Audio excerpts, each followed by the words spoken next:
Wow, hello, is it on? Yep, it is. I apologise that I'm late with this, and I apologise that I might not be sounding my best, so you won't get any more outbursts with me shouting at people down the road, but UFC 171 was down the road. Let's get to some quick stuff before I get to the main event. Thoughts on things that I just picked up on before we get into it. First of all, Dennis Bermudez. That guy's a great fighter, actually. I'm not calling him like elite level guy that's going to destroy Jose Aldo, where never know, stranger things could happen. But for where he is and what he is at, he's really, really good. 6-fight winning streak. He's had some very exciting fights. I hope he gets another fight. Another thing that I wanted to pick on, Kevin Gastelum. Is it just me, or has he surprised everybody since the time we've seen him on The Ultimate Fighter? Granted, I'm making it sound like it's 6 years ago, when realistically it was 1 year ago that we were all introduced to Kevin Gastelum, but he surprised everyone on The Ultimate Fighter. He beat Uriah Hall, who really didn't show up to fight. He's had some wins, and now he's gone on and beaten Rick Story, which I think is a very good win for him. I think his star is really growing, and he should probably be ready for a bigger fight, maybe on a main show or maybe on one of the Fox shows, because he seems to be coming along very, very nicely, and there's definitely some things they can do there. And considering they need to build stars and build new fights, consider doing that with him at some point. Other thing I want to touch on, Tyron Woodley. Tyron Woodley has surprised me ever since Strikeforce, and yes, I used to watch Strikeforce back in the day, so I used to see his fights where he was one of those one-dimensional wrestlers that would just shoot for the takedown or go up against the cage and just do little taps to the hip, not do too much. And I was one of those people that was just like, oh, this is boring, even though I like wrestlers in MMA. But ever since the Nate Marquardt loss, when he lost the title fight, it's like it's woken him up and he's developed this killer instinct. And ever since then, he's just been destroying motherfuckers. Granted, that Jake Shields fight, let's not talk about that. But other than that, when he was on that Super Bowl card last year and he knocked the guy out within 18 seconds of the fight, I think it was, or within the first round, it was pretty quick. And then when he had the fight with Josh Koscheck and really showed a lot of killer instinct in that fight, to me it was like, man, Tyron Woodley's becoming a very well-rounded and very dangerous mixed martial artist, where he's not just relying on the one thing, he's mixing it up more, and it's very good to see that. Starting to remind me of a Rashad Evans at 170 almost. And his fight with Carlos Condit, very impressive. Although I would say this, it was hard to see Condit go out like that, man. That knee twist fucked him up. That was... You never want to see a fight end like that. Even from a selfish standpoint, when, for us, we don't get to see a full 3 rounds of action. But, for him also, because Condit really wants to make a campaign for a title shot.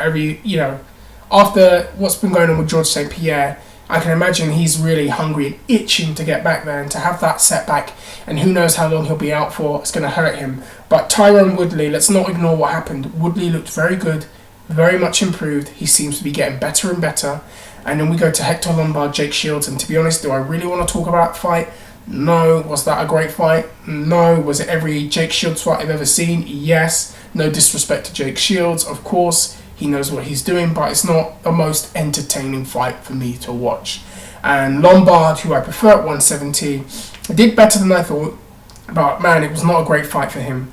And then we go on to the main event. And I tell you what, right now, let me have a sip of this, because I'm going to go all out, balls to the wall, whatever you want to call it. Fuck me, I almost choked on that shit. Right, didn't want to share that with you. So, Robbie Lawler, Johny Hendricks. Now, I did a video before. If you want to watch it, check it out. Give me some more traffic if you want. I was excited for this fight because it's 2 fighters that love to fight, that come to fight. You have Robbie Lawler, who, is devastating on the feet, can punch, can kick from throwing knees, loves to scrap, has always had that thing about him when he fights. It's like he might not be the most talkative guy in interviews, but when he comes out and fights, he's very exciting. Always been a fan of his from the early UFC days when he was in the welterweight division, and he was a 20-year-old fighting back then with Parisian and St. Pierre, and I think Alves is just about joining and Fitch was joining.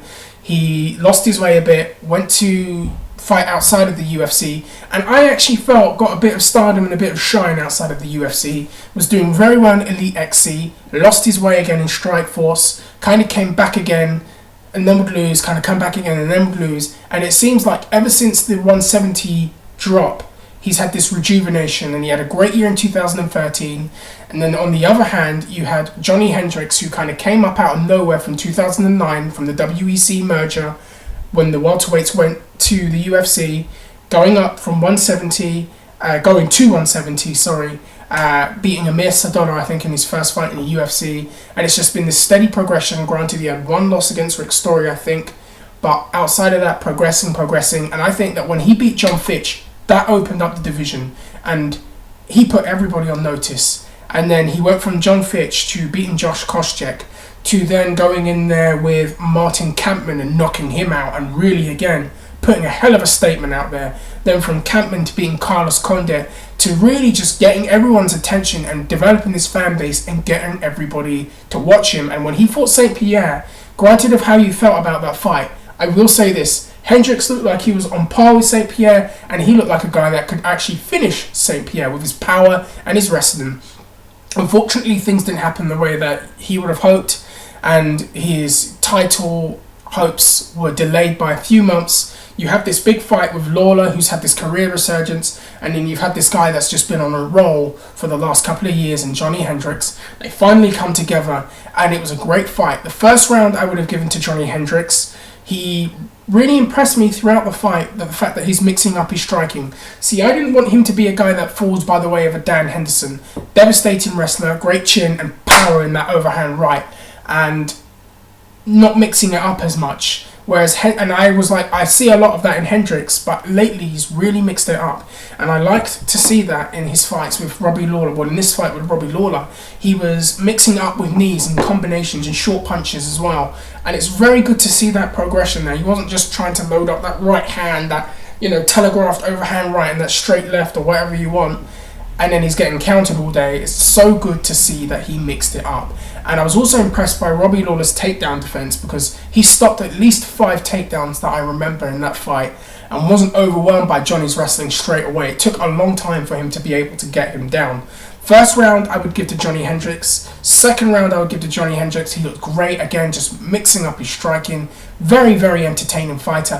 Third round, Robbie Lawler woke up, and Lawler was throwing those kicks, and it was like, warning, Hendricks, if you come at me this way, you're going to eat kicks from me. And then he started winning the fight, and I believe he even stunned him at one point. He hit him with something, and I'm not sure what it was, but it was to the side of the cheek, and it kind of stunned Hendricks, and I could see Lawler putting Hendricks in danger and possibly even winning the fight, being the opening to finish the fight was there. But I think he was smart not blowing out his energy, because he's still got another few rounds, and this may not be the opportunity to do it in. Fourth round I'd give to Lawler. Again, he looked very, very good. And then the fifth round, it was really 2 rounds to 2 rounds. And Johny Hendricks, I loved what they said to him. Was it Mark Lehman telling him, look, fucking not mincing his words, listen, you better put your Johnny vision on, you better go out there, you better take this fight. He fades out after the first minute, you need to take this fight back to what you want. And to me, it was like a guy that learned from history, because one of the criticisms of the St. Pierre fight was that Johnny was too complacent in the 5th round and didn't do enough, and had he done more in the 5th round against St. Pierre, he would be the world champion, there would be no debate.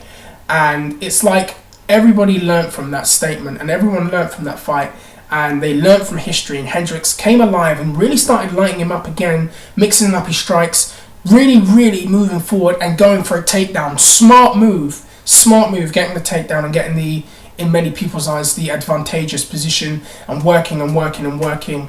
And to me, after that, there was no debate. 3 rounds to 2, Johny Hendricks. Congratulations. And I'll tell you what, to me, it's been a very exciting progression to watch these two fighters. I've always had love for Robbie Lawler. I've always liked him. I've gone through that enough. And I am glad, at the very least, that he's on the big stage where fans who are not necessarily MMA people but UFC fans can actually see how good he is, and that's good for him, and it builds his name more, and it makes fans more excited for his fights. And I'm telling you guys, you're in for a treat. You're not going to get any of this weird, wacky game planning, running in circles thing with Robbie Lawler. You're always going to get your money's worth, and I felt like I got my money's worth watching that fight. And I think he definitely is still a contender. And I could see him literally whacking himself back into contention pretty much like that. Johny Hendricks, just very impressed by him. And it was so good to see that sense of relief and that happiness when they announced the winner of the fight. Considering last time they all had a field day and Hendricks was pissed. It was so good to see that happiness, so good to see that smile in his home state. You know, he thought about his wife and his kids there in that 5th round. Really dug deep, and that was very inspirational to watch. And I'll tell you, man, Johny Hendricks and this whole 170 division has really undergone a lot of changes lately. We've gone out of this George St. Pierre era that we've had, and I think if you look back now from 2011, this steady change has been happening, and Johny Hendricks has been the guy at the forefront. He took out John Fitch, and that opened up the division. He beat Josh Koscheck in a close fight. That opened up the division. You see other guys like Jake Ellenberger coming up, Carlos Condit coming to form, Nick Diaz moving over, and we'll get to him later. All of these guys really kind of bringing about this change, and now Johny Hendricks finally doing what he wanted to do, winning the world championship. And now we are in the Johny Hendricks era, and the question is, number one, is he going to be the guy that dominates 170 in a similar fashion to George St. Pierre? I think it's very, very, very possible. If he keeps getting better like that, he's going to be a fucking nightmare for a lot of people. And I also want to say something else. Johny did look a bit soft to me, and he did have problems cutting weight. So am I not the only one that believes that Johny was suffering some kind of injury? And if that's the case, that's even more impressive.